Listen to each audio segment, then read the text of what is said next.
L-isem tal-Missier u tal-Iben u tal-Ispirtu Santu. Amen. Il-paċi ma'kom. Ħutijaj u narfu ħtijietna biex nitħejjew tajjeb ħalli niċċelebraw il-misteri qaddisa tal-imħabba tal-mulej għalina.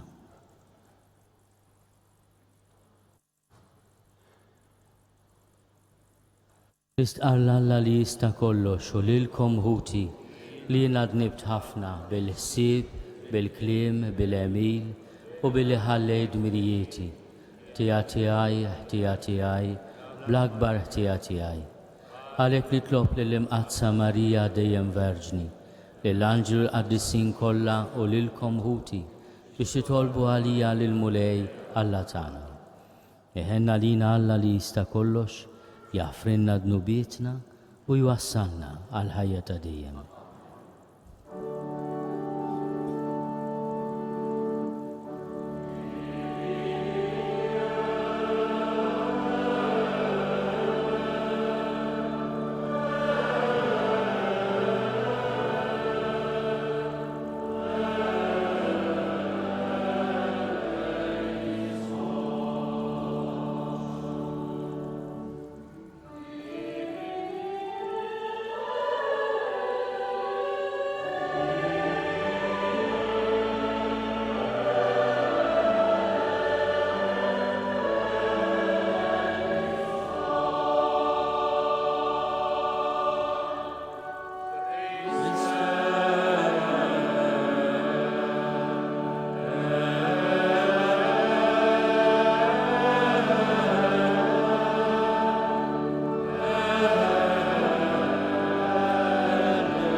Gloria in excelsis Deo.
miserere nobis.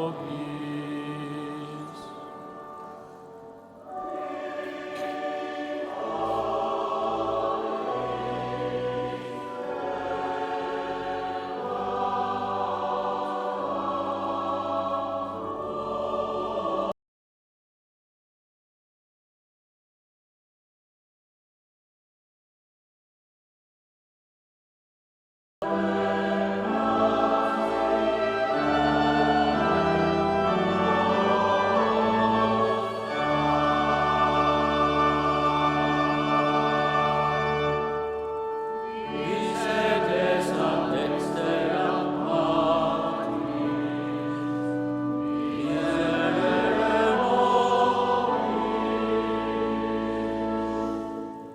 miserere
nitolbu.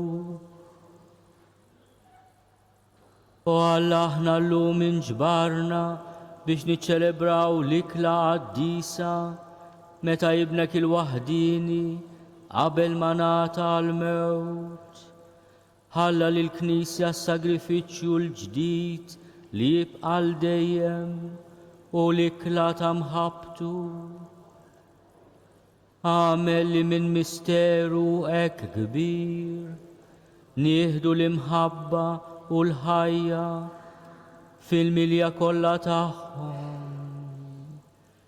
Bibnek Ġesu Kristu Sidna li hu Alla u miegħek jgħixu jsaltan flimkien mal-Ispirtu Santu għal dejjem ta' dejjem.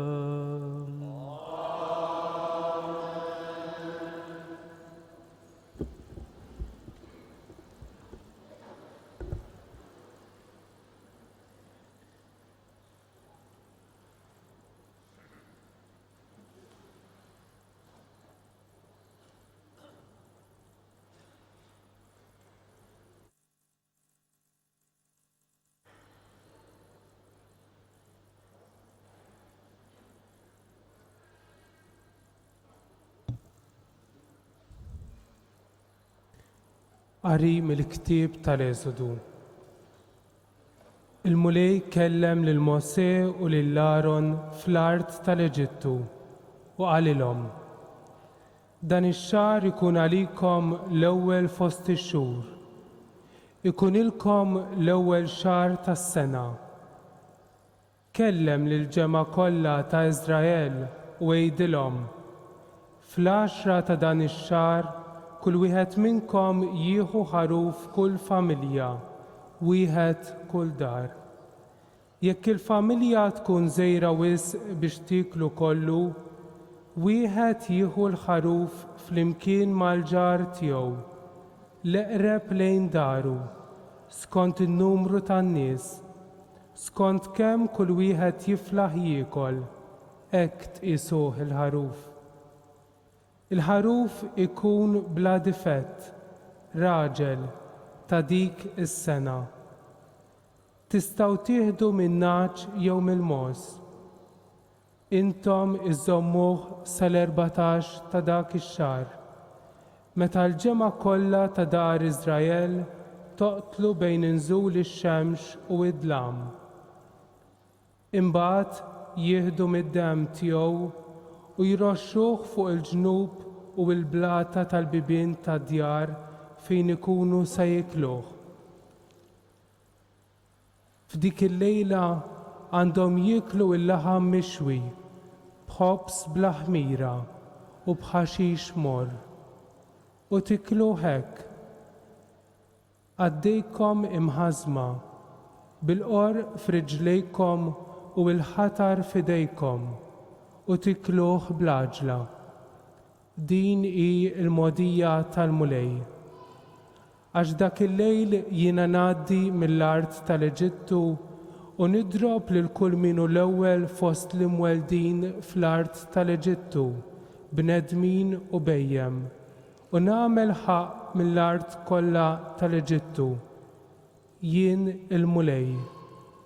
Id-demm ikun bħala sinjal tagħkom fuq id-djar fejn tkunu, u jien x'ħin nara d-demm nibqa' għaddej, u ebda marda ma tiġi teqritkom meta jien nidrob l-art tal-Eġittu. Dak il-jum ikun għalikom jum ta' tifkira u intom tħarsuh bħala festa tal-mulej.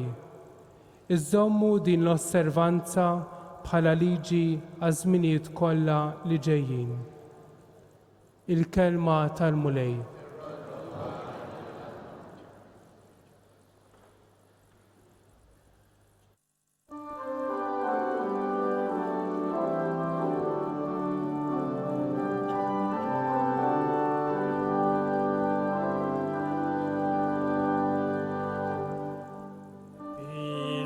Cimbirek u għaxirka mad-dem ta' Kristu. Inkantaw il-kol flimkien. Irkal cimbirek u għaxirka mad-dem ta' Kristu.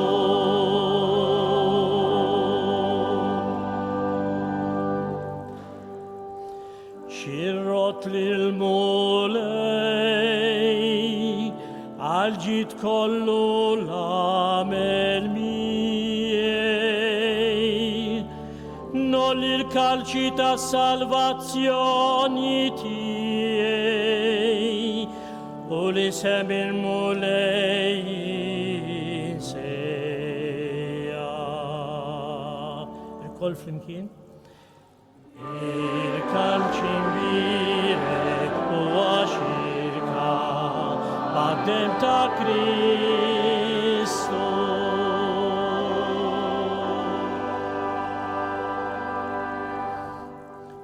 Aziza fajnejn il-mulej jilmew tal-ħbib tiegħu. Għaddejtijek bin il-għaddejjatijek, int ħejjejt li l-irbit tijek. Il-kol flimkien? Irkal cimbirek u għaxirka mad-dem ta' Kristu.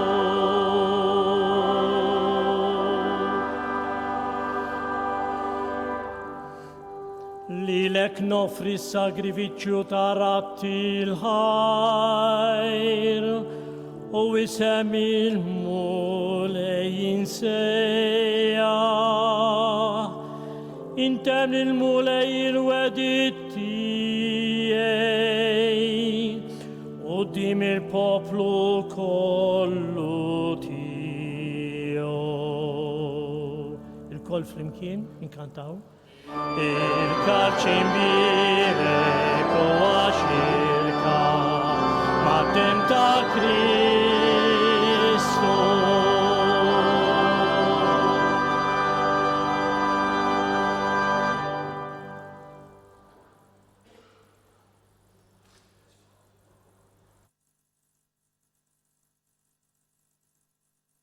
Tina qari. Qari mill-ewwel ittra ta' San Pawlu Apostlu lil Korintin. Ħuti, jien irċivejt mingħand il-missier it-tagħlim li għaddejt lilkom, jiġifieri lil mulej Ġesu fil-lejl li fih kien ittradut, ħal ħobs u wara li rat il-ħajr qasmu u qal: dan hu ġismi li jingħata għalikom, għamlu dan b'tifkira tiegħi. Hekk ukoll għamel bil-kalċi wara li kiel qal: dan il-kalċi u l-patt il-ġdid b'demmi, għamlu dan kull meta tixorbu b'tifkira tiegħi. Mela kull meta tieklu dan il-ħobs u tixorbu dan il-kalċi, intom ixxandru l-mewt tal-mulej sa ma jiġi. Il-kelma tal-mulej.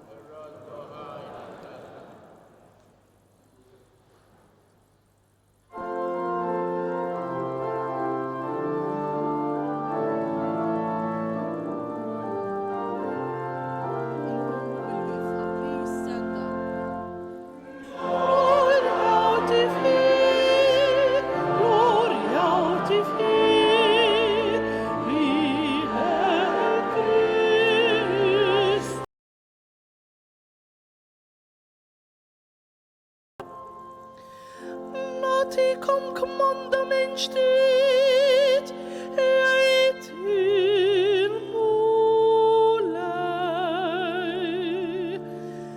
li tħobbu lil xulxin kif ħabbejtkom jien. Inkantaw il-kol flimkien.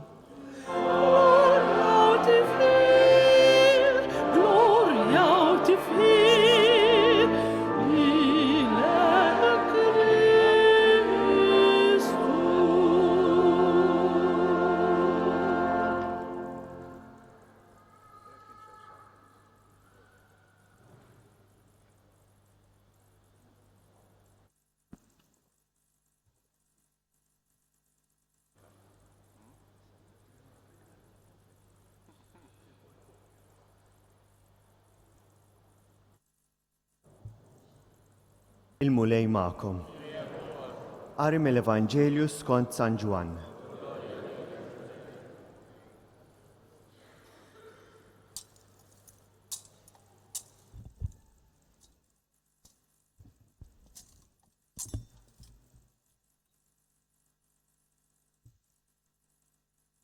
Qabel il-festa tal-Għid, billi kien jaf Ġesu li waslet is-sija tiegħu biex jgħaddi minn din id-dinja għalant il-missier, u li kien ħabb lil tiegħu li kienu fid-dinja ħabbhom għall-aħħar.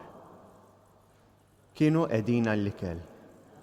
Ix-xitan kien ġawweb lil Ġuda ta' Xmun l-Iskarjota u daħħallu f'rasu li jitradih.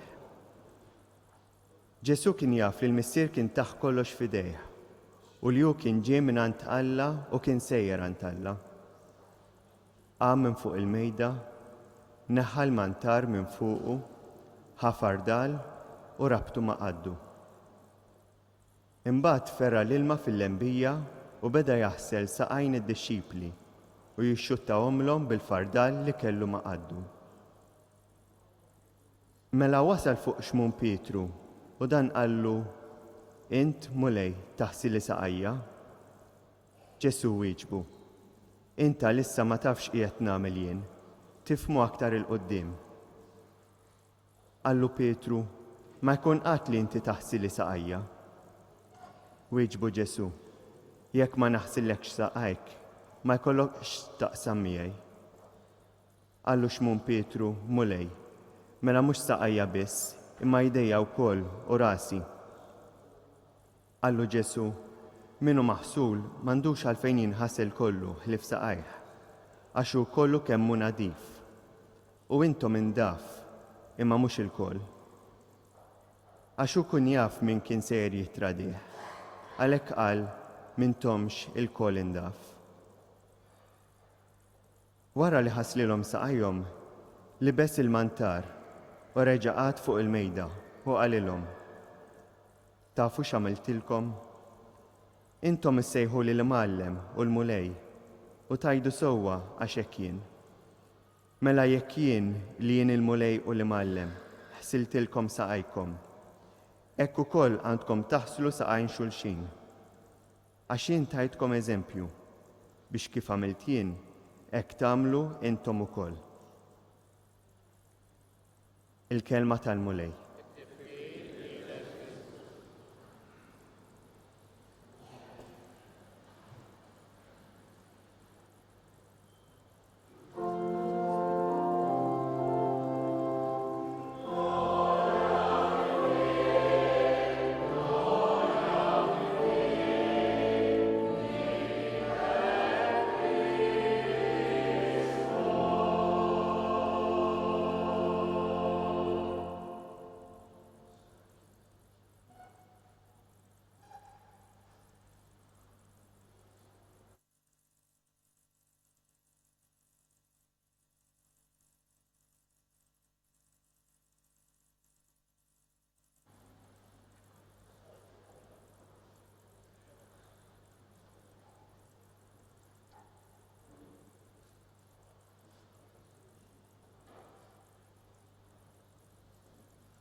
Qabel jatina l-ġest li se nġeddu din il-lejla qaddisa, il-mulej jikkonferma l-identità tiegħu. Il-Vanġelu ta' San Ġwan jgħidilna li hu kien jaf li ġej mill-missier u li għand il-missier kellu jerġa' jirritorna. Mhux biss għandna ħjiel tal-arfien intimu ta' Ġesu, imma għandna wkoll id-deċiżjoni tal-qalb tiegħu. Hu li kien ħabb lil tiegħu ħabbhom għall-aħħar. Nistgħu ngħidu li din l-espressjoni tiġbor fiha dak kollu li se nibdew niċċelebraw minn din il-lejla qaddisa u li jilħaq il-qofol tiegħu f'ħadd il-għajt. Hu li ħabb lil tiegħu ħabbhom għall-aħħar. Il-Grik oriġinali meta jgħid l-espressjoni għall-aħħar juża kelma li tfisser ukoll fis-sħuħija, mhux biss l-aħħar bħala punt fi żmien, imma ma setax iħobbhom iżjed. Il-pleroma, il-qofol tal-imħabba. Nistgħu ngħidu li forsi bil-Malti il-kelma qofol tirrispetta iżjed dak li jrid jgħid Ġwanni fil-Vanġelu tiegħu, qed jurina l-mulej il-qofol il-milja tal-imħabba tiegħu. U juża ġest sempliċi, ġest ritwali komuni. Il-ħasin tar-riġlejn qabel l-ikla flimkien. Ma kienitx xi ħaġa ġdida, kienet xi ħaġa li ssir meta n-nies jitlu mit-triqat imtarba mimlijin trab u ħamrija u ħmieġ u jridu jinġabru flimkien għall-ikel fuq id-divan u allura kien hemm bżonn li s-seftur jaħslilhom saqajhom għall-iġene u b'rispett. Imma il-mulej jażel dan ir-rit li huwa tal-iskjav, tal-qaddej u jagħmlu tiegħu. Jagħmlu tiegħu bħala il-mulej, il-Kyrios, il-mulej u l-imgħallem. Mhux biss il-mulej li għandu s-seta, imma li mallem li jrid jagħti eżempju lid-dixxipli tiegħu. Intom issejħuli il-mulej u li mallem u tagħmlu tajjeb għax hekk hu. Imma la jien li jien il-mulej u li mallem għamiltilkom hekk, għamlu hekk ukoll intom lil xulxin. Ir-rid tal-qadi reċiproku isir espressjoni tal-imħabba fil-komunità nisranija. Isir ukoll espressjoni tal-awtorità. Jien ġejt mhux biex inkun moqdi, ġejt biex nagħti ħajti.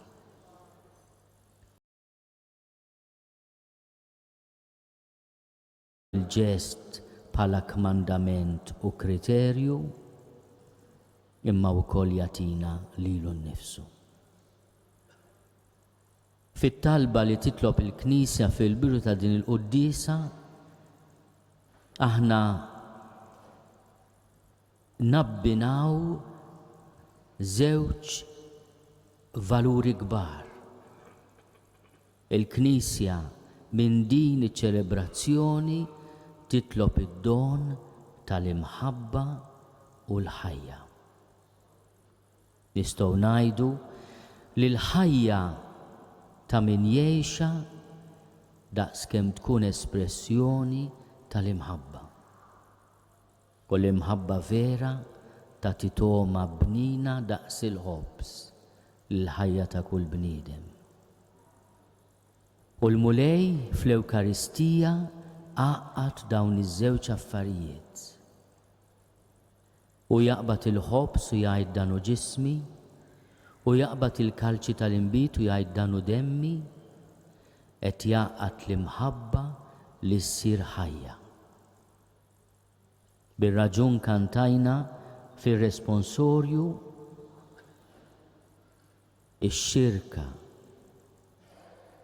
fil-kalċi mbierek hija wkoll xirka fid-demm ta' Kristu. Id-demm huwa sinjal tal-ħajja. Dan il-kalċi huwa moti biex jeħlisna mid-dnubietna imma wkoll biex jagħtina l-ħajja ta' dejjem. Ejjew nirringrazzjaw il-mulej ta' d-don kbir tal-li tagħna lilu nnifsu, tal-li għallimna il-lezzjoni l-iżjed importanti dik tal-imħabba. U nitolbuh biex isawwab fil-Knisja u fuq l-umanità dan id-don kbir tal-karità diżinteressata, ta' mħabba li tfittex il-qofol tagħha flotja sħiħa, totali u ġeneruża. Ejjew nitolbu llum biex ikonna vokazzjonijiet għal ħajja saċerdotali, għal ħajja reliġjuża, imma wkoll għal ħajja miż-żewġa. Dawn huma s-sagramenti li jibnu l-komunità.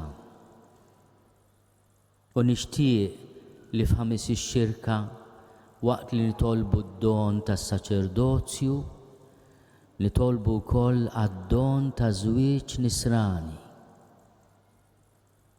Nitolbu llum l-aħwa għal dawn iż-żewġ sagramenti li jibnu lill-Knisja. U żwieġ.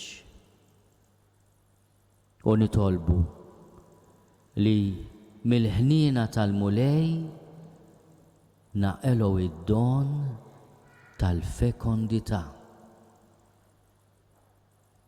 Li jkollna saċerdoti li jnisslu fil-poplu tagħna il-preżenza ta' Ġesu. Familji nsara sbieħ li fis-soċjetà jnisslu wkoll il-preżenza tal-mulej.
F'din it-tifkira solenni tal-ikla tal-mulej, nitolbu li l-mulej Ġesu jgħinna nimxu fuq l-eżempju tiegħu u naħslu riġlejn xulxin b'sinjal ta' mħabba u servizz. Iqaf mulej mal-Knisja tiegħek b'mod speċjali mal-Papa, l-isqfijiet u s-saċerdoti u għamil li jkunu għaddejja awtentiċi tal-merħla f'data f'idejhom. Nitolbuk mulej għalina hawn preżenti biex inkunu lesti aħna wkoll li naħslu riġlejn dawk li huma tassew fil-bżonn fis-soċjetà ta' żmienna. Nitolbu. Għal paċi fid-dinja biex il-mexxejja tal-popli ma jagħmlu xejn li joħloq il-konflitti u jgħifu jħarsu d-dinjità tal-bnedmin. Nitolbu. Ismana nitolbuk mulej. Missier il-ħnina, għajjem għal ħajja ta' dejjem lil ħutna l-mejtin kollha li tul ħajjithom għexu b'tama qawwija fik. Nitolbu. Ismana nitolbuk mulej.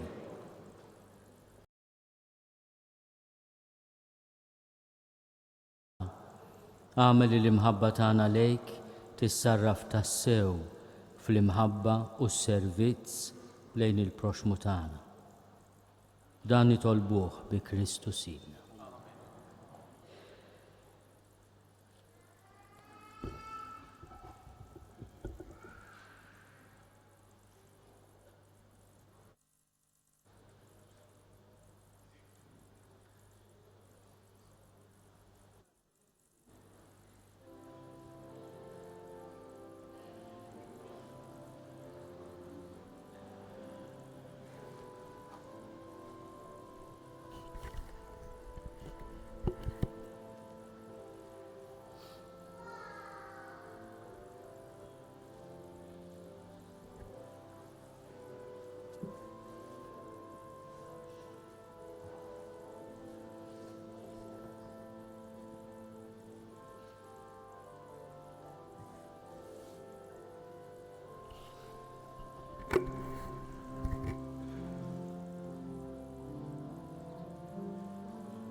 Imbirek intmu li Alla tal-ħolqin kollu, għax tjubitek tajtna l-ħobs li qegħdin nofrulek, frott tal-artu xogħol il-bniedem li minnu jsir għalina l-ħobs tal-ħajja.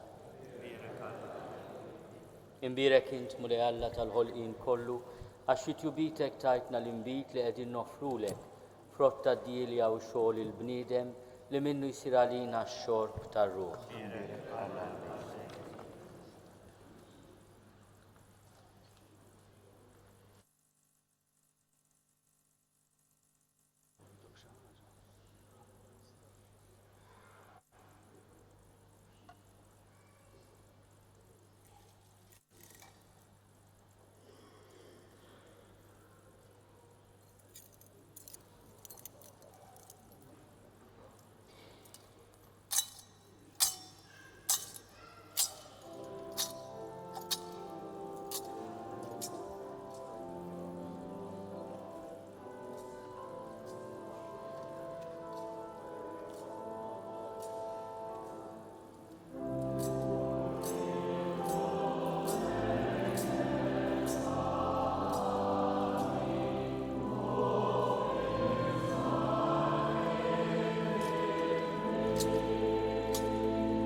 Nitolbu ħuti biex is-sagrifiċċju tiegħi u tagħkom ikun joġob lil Alla l-Missier li jista' kollox.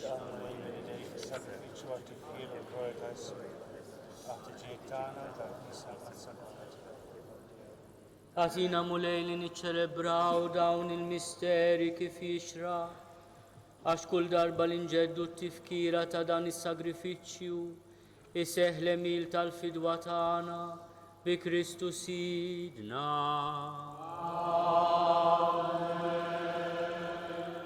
Il-mulej ma'kom. Nerfgħu qlubna l-fuq. Niżuħal il-mulej Alla tagħna.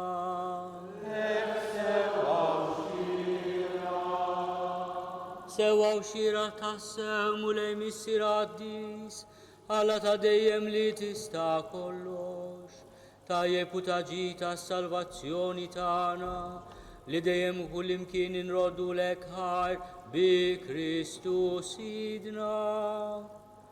U l-qassis tassew u ta' dejjem waqqaf għamla ta' sagrifiċċju li jibqa'. Kienu l-ewwel li offrilek li l-nifsu bħala vittma għas-salvazzjoni tagħna. U rrid li b'tifkira tiegħu nibqgħu nagħmlu din l-offerta. Meta niklu l-ġisem tiegħu is-sagrifikat għalina, aħna nimtlew bis-saħħa. U meta nixorbu demmu mxerret għalina, nindafu minn ħtijitna. Għalek mal-anġlu mal-arkanġli, mat-troni u mad-dominazzjonijiet, mal-tajja kollha tal-eżerċti tas-sema, intennu l-innu tal-glorja tiegħek u ngħidu bla eda.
Missier ħanin miċ-ċokontana nitolbuk, bibnek Ġesu Kristu Sidna, ilqaw birek dawn l-offerti safja u qaddisa li ġibna għas-sagrifiċċju. Aħna nofruhomlok l-ewwel nett tal-Knisja tiegħek qaddisa u kattolika, għatija slim ħarisa għaqada u mexxija mad-dinja kollha flimkien mal-qaddej tiegħek il-Papa Franġisku, miegħi qaddej tiegħek mingħajr ma jistħoqli u mal-isfijiet kollha li ħadnu jistqarru l-fidi vera u kattolika li għaddewna l-Apostli.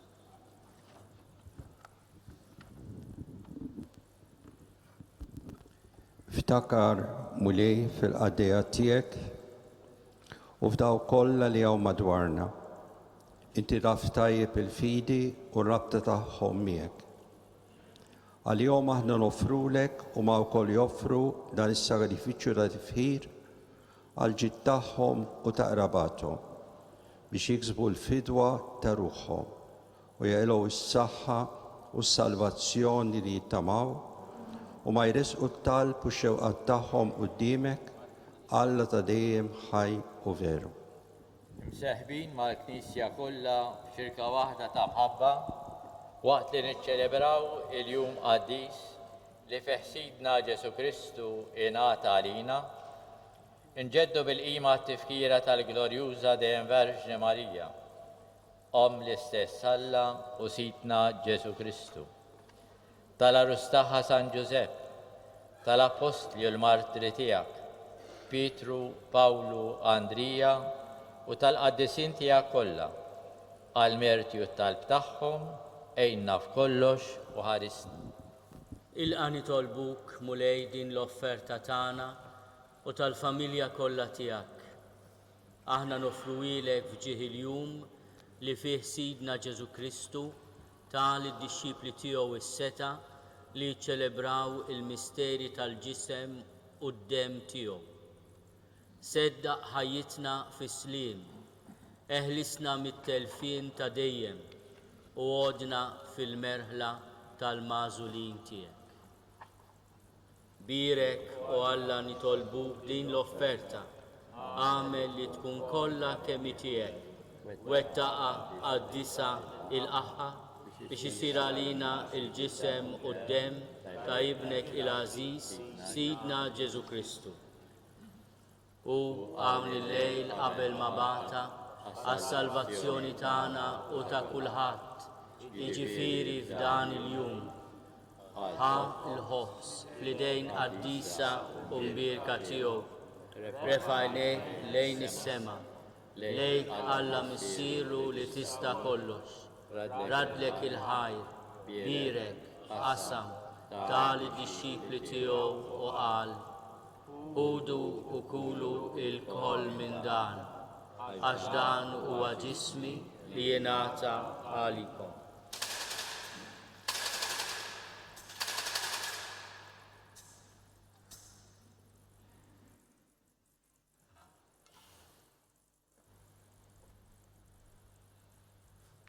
Ekk ukoll wara l-ikla ħadan il-kalċi Aziz li dejn qaddisa u mbierka tiegħu. Reġa' rat il-ħajr, birek, tal-id-dixxipli tiegħu u qal: Ħudu u ixorbu minnu l-koll, għax dan huwa l-kalċi ta' demmi, tal-patt il-ġdid li jibqa' għal dejjem, id-demm li jxerret għalikom u għall-bnedmin kollha għal maħfra ta' dnubiet. Għamlu dan tifkira tiegħi.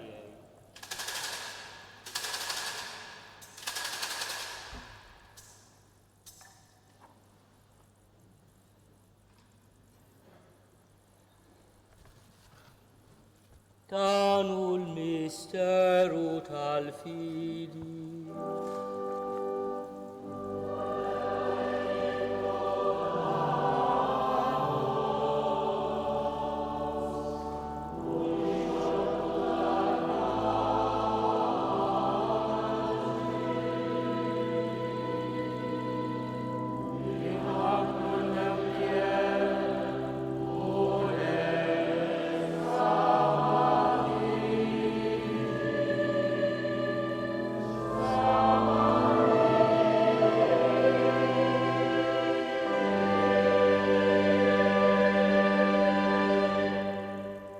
Għalhekk mulej aħna ministri tiegħek u l-poplu qaddis tiegħek, aħna u nagħmlu dan tifkira tal-passjoni mqazza tal-istess ibnek Ġesu Kristu Sidna, tal-qawmin tiegħu mill-imwiet u ta'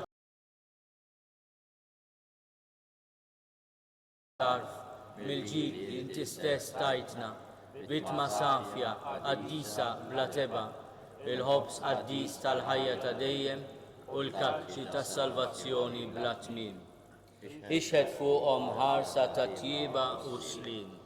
Il-qaħħom għalma oġbok tilqa l-offerti tal-qaddej ġustijek Abel, il-sagrifiċċju ta' missierna Abraham, u sagrifiċċju li offrilek il-qassis il-kbir tiegħek Melkisedek, sagrifiċċju qaddis vittma bla teba.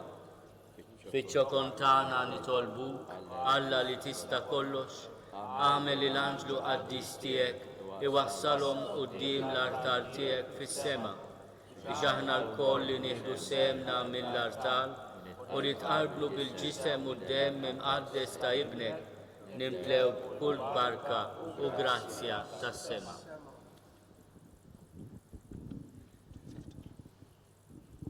Ftakar ukoll mulej fil-qadija tiegħek li telqu qabilna bis-sinjal tal-fidi li ħadu fil-Magħmudija u qegħdin jistrieħu fir-raqda tas-slim.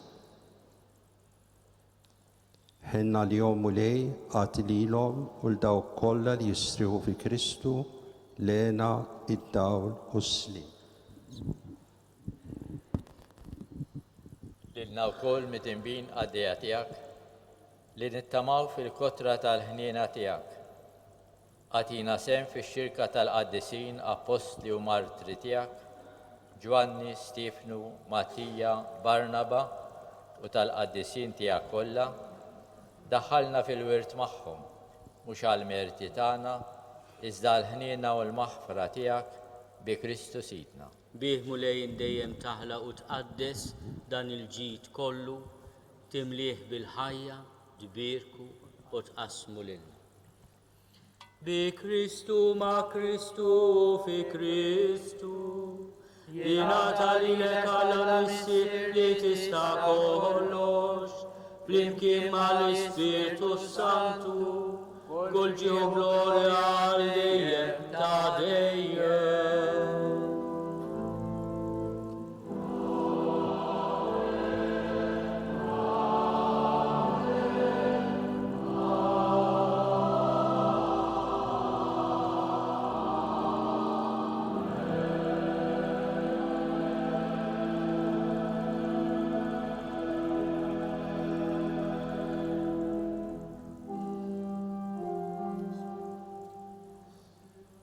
Ejjew nitolbu kif għallimna u ridna nagħmlu li bent Alla għas-salvazzjoni tagħna. Inti fis-sewwit, jitħabbes ismek, tiġi saltatek, ikun li tbitit, kif is-sema hekk ta' kull jum għadina l-lum, għafrilna kubilta, għalma nafru l-minu għati għalina, għala daħalnix li tiġri, iżarisna id-dej. Eħlisna nitolbuk mulej minn kull deni. Għatina fit-tjieba li nagħtihak il-paċi fi żmienna biex inkunu ħielsa dejjem midnub u mħarsa minn kull inkwiet. Aħna u nistennew u nittamaw ilejna u l-miġja tas-Salvatur tagħna Ġesu Kristu. Xtiegħek jassalna l-qawwa u l-glorja dejjem. Mulej Ġesu Kristu li għadt lill-apostli tiegħek, inħallilkom is-slim nagħtikom is-slim tiegħi. La tħares lejn dnubietna, iżda ħares lejn il-fidi tal-Knisja tiegħek. Għati jaslimu l-għaqda li intrid fiha, inti tgħixu s-saltan għal dejjem ta' dejjem. Amen. Il-paċi tal-mulej tkun dejjem magħkom. U miegħek ukoll. Għatu l-paċi lil xulxin. Paċi.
danu l-ħaruf tagħna, danu li neħidnu bit tad-dinja. Ħanin dawk li huma mistiedna għall-ikla tal-ħaruf. U lej ma jisoqlix li tidħol taħt is-saqaf tiegħi, iżgħid biss kelma waħda u ruħi tkun infejn.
Naħseb illi tajjeb wieħed ifakkar illi dawk l-irġiel li Monsignor Arċisqof ħaslilhom riġlejhom huma nies li jagħtu servizz fil-komunità, servizz fil-familja, ħalli jekk jurina iktar ukoll dak li għandna nagħmlu wieħed lill-ieħor.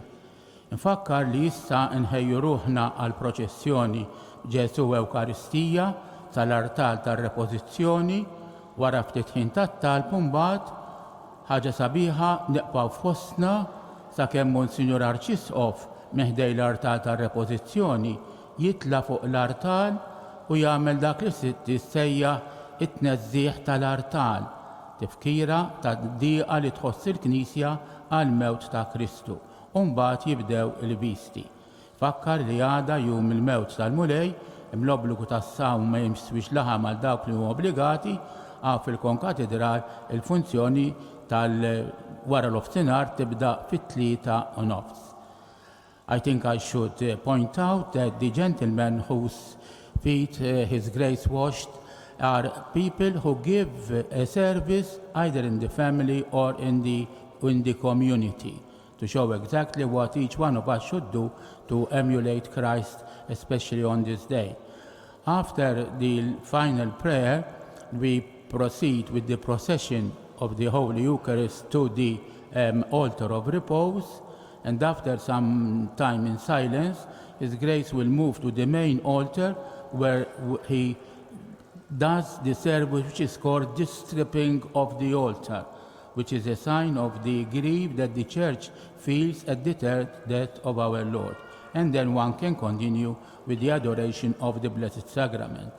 Tomorrow, the commemoration of our Lord's death, the afternoon service starts at 3:30 at the Concathedral, always presided by His Grace, the Archbishop. Thank you.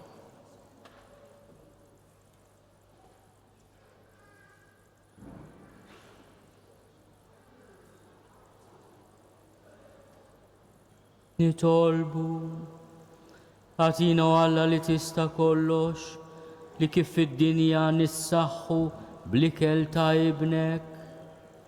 Hekk ukoll ikun jistoqilna nissieħbu miegħu fl-ikla ta' dejjem bi Kristu Sidna.